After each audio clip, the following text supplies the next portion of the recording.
welcome on in, welcome on in. If you've never been welcome, if you have been welcome. Today I want to talk about initiation. I heard a good conversation the other day, and it was a good topic, but I feel it didn't have enough sauce on top of it. So that's what we're gonna do. We're gonna pour a little sauce on top of it.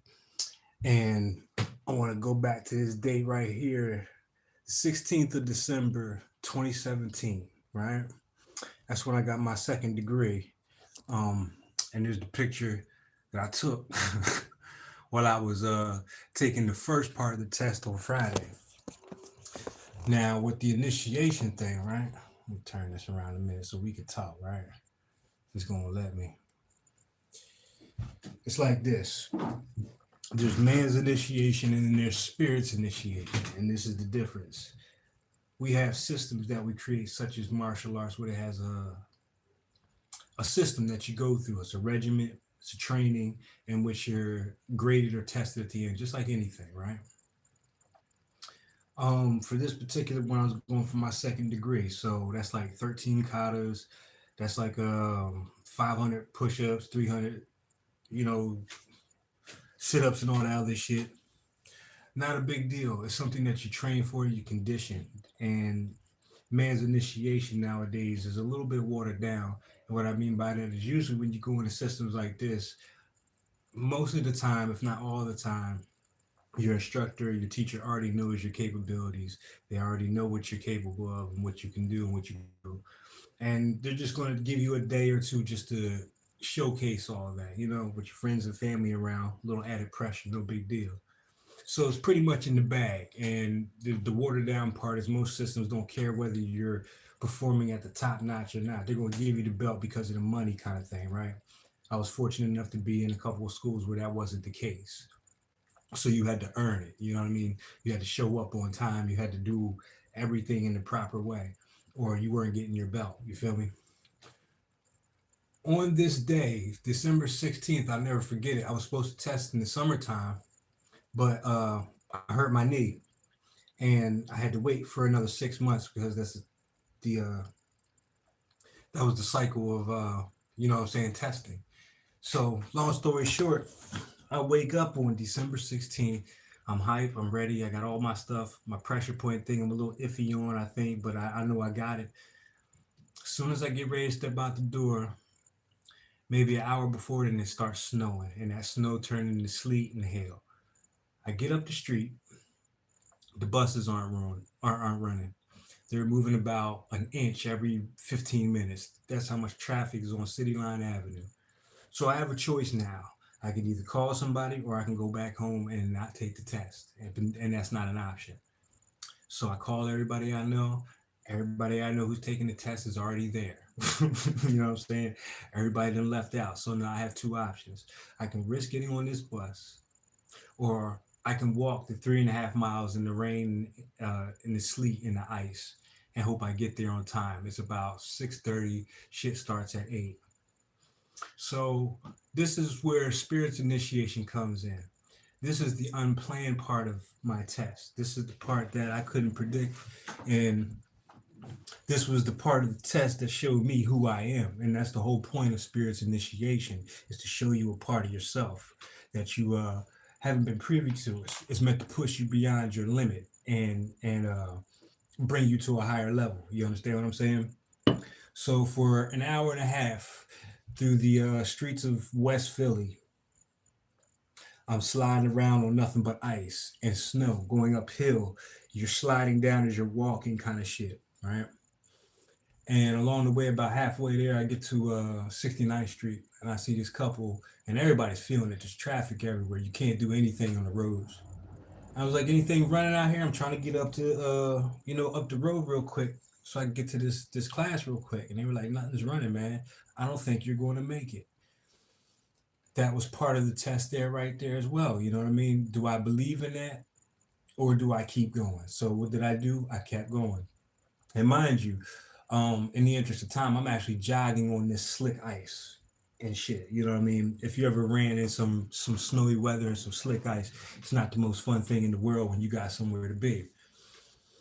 Um, I get down to 69th Street, because 63rd, I was at 63rd the first time. I get down to 69th Street, and there's nothing but a golf course there. And usually, when there's no snow or anything, it's cool. You can walk the course, but the snow now is about up to my thighs.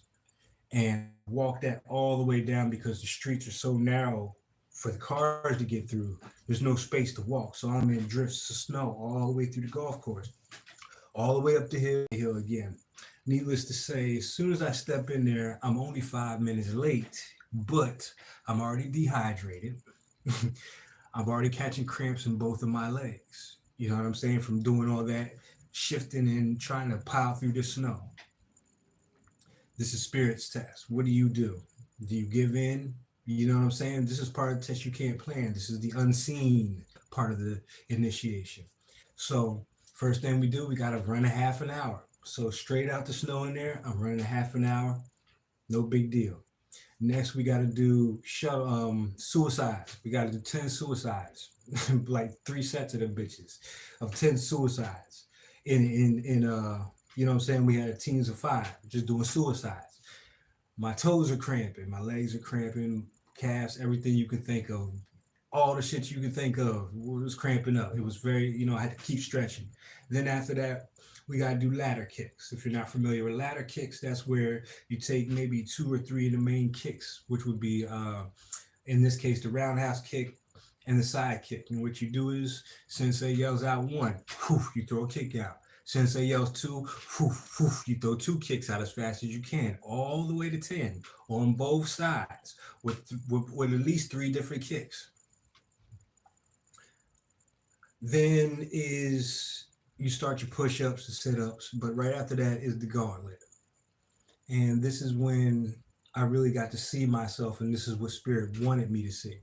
Because as soon as he said, get on your sparring gear, I was the first one up because I love to spar. I mean, just martial arts in general, which it still is a passion. But back then, just fighting and sparring was just the ultimate for me. Flew over there like I didn't have no cramps. Got everything on. I was on the floor before everybody else, and then proceeded to whoop everybody's ass after all that I had been through.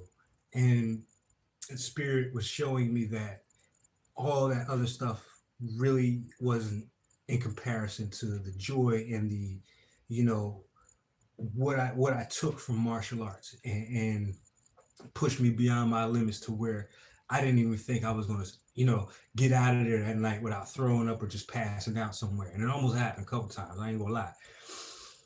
But that's to say that is the way Spirit initiated me, because that was just the first part of the test. That was 6 to 8:30 or some shit like that. It might have been a little different with the times, but you had to be back in there 8 o'clock sharp the next day.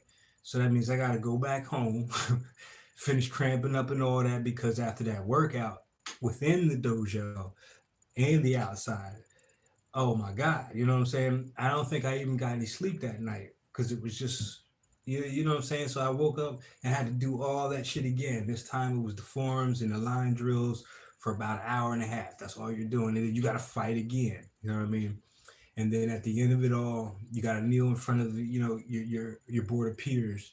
And I'm still cramping from the night before, you know what I'm saying? But I managed to get down there, and I earned that fucking belt.